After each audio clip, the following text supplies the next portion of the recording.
والسماء والطارق وما أدراك ما الطارق النجم الثاقب إن كل نفس لما عليها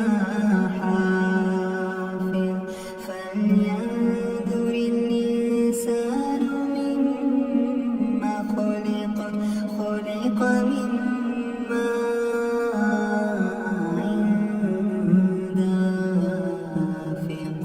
يخرج من بين الصلب والترائب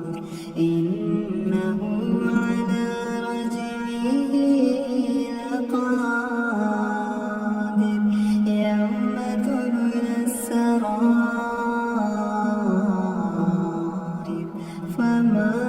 له من قوة ولا